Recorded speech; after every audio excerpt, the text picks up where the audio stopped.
Good morning all of you. Laxmikanta competitive classes में आपका स्वागत है। I hope you all are doing well. And हमारा चैनल लक्ष्मीकांता कॉम्पिटिटिव क्लासेस एक ऐसा प्लेटफॉर्म है जहाँ पे हम डेली करंट अफेयर्स को बहुत ही सिंप्लीफाइड वे में डिस्कस करते हैं। एंड आज के inside daily current affairs analysis में we will discuss about the national air sports policy, जो गवर्नमेंट ने अभी रिसेंटली रिलीज की है, नेशनल एयर स्पोर्ट्स पॉलिसी, वो हम आज डिस्कस करेंगे। तो मिनिस्ट्री ऑफ सिविल एविएशन ने ये draft national air sports policy release की है, जो कि एयर में जो स्पोर्ट्स खेले जाते हैं जैसे एयर डाइविंग, स्काई डाइविंग, इन सब से रिलेटेड ये पॉलिसी है, जिसमें एयर स्पोर्ट्स से रिलेटेड कुछ न्यू रूल्स बनाए गए हैं। And ministry of civil aviation की अगर बात करें तो कंट्री में सिविल एविएशन सेक्टर से रिलेटेड मीन्स जो एयरक्राफ्ट से रिलेटेड, एयर ट्रांसपोर्ट से या एयर स्पोर्ट्स से रिलेटेड जितने भी पॉलिसीज और प्रोग्राम्स फ्रेम करने की जो रिस्पॉन्सिबिलिटी है वो मिनिस्ट्री ऑफ सिविल एविएशन की है। एंड लीगली ये अपनी जो पावर्स डिराइव करती है मिनिस्ट्री, ये एयरक्राफ्ट एक्ट 1934 और एयरक्राफ्ट रूल्स 1937 से डिराइव करती है। एंड ये मिनिस्ट्री सारे एडमिनिस्ट्रेशन कंट्रोल करती है related to the aircraft. And head office इसका राजीव गांधी भवन पे लोकेटेड है, न्यू दिल्ली में। फाइन। एंड ये जो new draft national air sports policy बनाई गई है, इसके अकॉर्डिंग एक 2 टियर गवर्नेंस स्ट्रक्चर तैयार किया जाएगा for air sports in the country. Air में जो स्पोर्ट्स खेले जाते हैं उनके लिए एक 2 टियर गवर्नेंस स्ट्रक्चर तैयार किया जाएगा। मीन्स जिसमें 2 गवर्नेंस बॉडीज बनाई जाएंगी। एंड इसकी एपेक्स गवर्निंग बॉडी होगी ASFI, which is called the air sports federation of India. तो ये जो होगी ये एपेक्स बॉडी होगी। एंड इसके सबऑर्डिनेट में हर एक पर्टिकुलर एयर स्पोर्ट्स के लिए डिफरेंट एसोसिएशंस बनाई जाएंगी।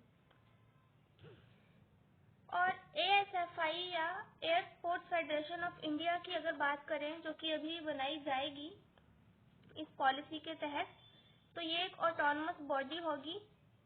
मीन्स कि एक इंडिपेंडेंट गवर्निंग बॉडी ये होगी जो कि मिनिस्ट्री ऑफ सिविल एविएशन के अंडर काम करेगी।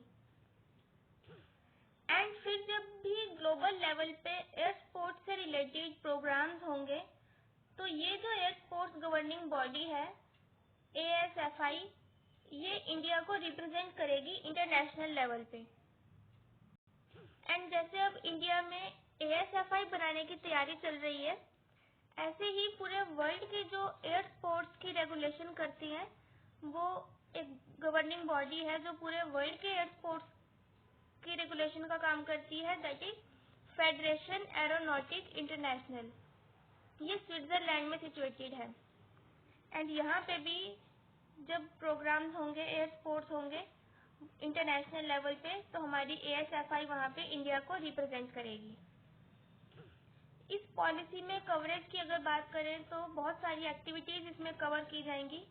Aerobatics, aero modelling, amateur built and experimental aircraft, ballooning, droning, gliding, hand gliding, paragliding, microlighting, paramotoring, sky diving and vintage aircraft जैसी बहुत सारी जो एक्टिविटीज हैं, स्पोर्ट्स हैं जो एयर में खेले जाते हैं, वो सारी एक्टिविटीज इसमें कवर की जाएंगी एंड इनसे रिलेटेड पॉलिसीज फ्रेम की जाएंगी।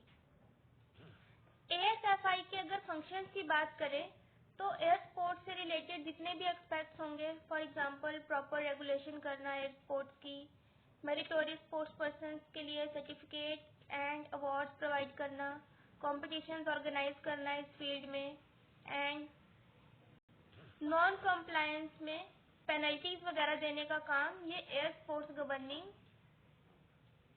Body which is called ASFI या air sports federation of India करेगी।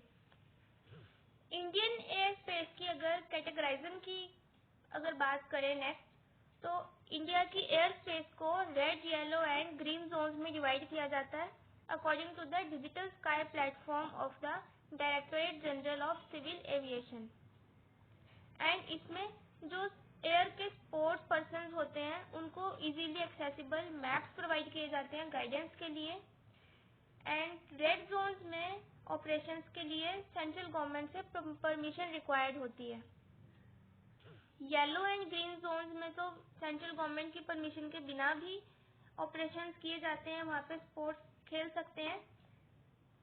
Simple ministry of civil aviation ही वहाँ का काम देखती है। लेकिन अगर रेड जोन में जाना है जो ज़्यादा डेंजरस जोन होता है, वहाँ पे ऑपरेशंस के लिए सेंट्रल गवर्नमेंट से परमिशन लेनी पड़ेगी पहले।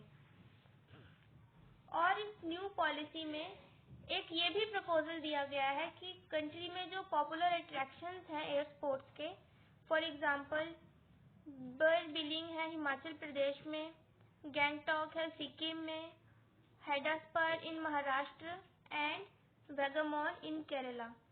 तो ये जो जोन हैं इन एरियाज को कंट्रोल जोन डिक्लेयर किया जाना चाहिए एंड अप्रोप्रिएट सेफ्टी मेजर्स लिए जाएंगे ताकि दूसरे जो एयरक्राफ्ट हैं उनके चलने से कोई एक्सीडेंट ना हो। तो ये ज़्यादा जो अट्रैक्शन है स्पोर्ट्स के लिए, एयर स्पोर्ट्स के लिए, इनको कंट्रोल जोन डिक्लेयर किया जाएगा। नेक्स्ट है कि ऑब्जेक्टिव क्या है इस new draft national air sports policy के। तो फर्स्ट है कि vision of the policy is to make India one of the top air sports nation by 2030। 2030 से पहले इंडिया को one of the top air sports nation बनाने की अभी तैयारी चल रही है, यही इसका मेन विजन है। एंड कंट्री के एयर स्पोर्ट्स सेक्टर को ये जो पॉलिसी है ये प्रमोट करने का काम कर रही है by way of making it safe, affordable, accessible, enjoyable and sustainable. ठीक है, तो इस पॉलिसी का जो मेन फोकस होगा इंडिया के एयर स्पोर्ट्स का जो पोटेंशियल है उसको फुल्ली एक्सेसिबल, अफोर्डेबल और एंजॉयबल बनाना होगा। और आत्मनिर्भर भारत अभियान के तहत इस पॉलिसी में डोमेस्टिक डिजाइन को प्रमोट किया जाएगा एंड स्पोर्ट्स इक्विपमेंट की डेवलपमेंट जो होगी वो कंट्री में ही की जाएगी एंड मैन्युफैक्चरिंग जो भी प्रोसेस होगी सारी कंट्री में की जाएगी। आत्मनिर्भर भारत अभियान को भी इससे और ज़्यादा एनहेंसमेंट मिलेगी। इसीलिए अभी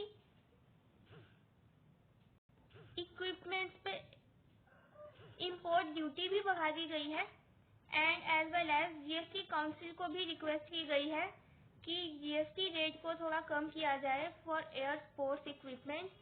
5% या इससे भी कम जीएसटी रखा जाए एयर स्पोर्ट्स इक्विपमेंट पे, ताकि हमारे आत्मनिर्भर भारत अभियान के तहत इंडिया में ही ये सारी फैसिलिटीज हम प्रोवाइड कर सकें। फाइन। नेक्स्ट है सिग्निफिकेंस ऑफ दिस पॉलिसी। तो सिग्निफिकेंस इसका ये होगा कि स्कूल्स एंड कॉलेजेस भी एनकरेज होंगे, एयर स्पोर्ट्स को अपने करिकुलम में इंक्लूड करेंगे एंड स्टूडेंट्स को भी अपॉर्चुनिटी मिलेगी to participate in the FAI's international competition. जो इंटरनेशनल कंपटीशन FAI ऑर्गेनाइज करती है एयर स्पोर्ट्स की फील्ड में, उसमें स्कूल्स और कॉलेजेस के स्टूडेंट्स को अपॉर्चुनिटी मिलेगी एंड इंडिया के पास बहुत पोटेंशियल है एयर स्पोर्ट्स का एंड लीडिंग नेशंस में शामिल हो सकता है हमारा भारत भी, क्योंकि लार्ज जोग्राफिकल एक्सपेंस है इंडिया में, डाइवर्स टोपोग्राफी है एंड वेदर कंडीशंस भी फेयर हैं एयर स्पोर्ट्स के लिए and large population of youth है हमारे पास। That is why it has a growing culture for adventure sports and aviation. And other than this, जो एयर स्पोर्ट्स से डायरेक्ट रेवेन्यू आएगा उससे मल्टीपल बेनिफिट्स होंगे in terms of growth of travel, tourism, infrastructure and local employment, specially in hilly areas of the country. And air sports hub अगर country में बनेंगे तो वो एयर स्पोर्ट्स प्रोफेशनल्स को और टूरिस्ट को अक्रॉस द वर्ल्ड भी हमारी कंट्री में अट्रैक्ट करेंगी। ठीक है, तो that is all about the national air sports policy. that government has released recently. Thank you so much for watching and subscribe to the Lakshmikanta competitive classes if you are preparing for UPSC CSC. If you like the video, please share with your friends, and if you have any queries, you can ask in the comment section. Thank you so much. Good luck.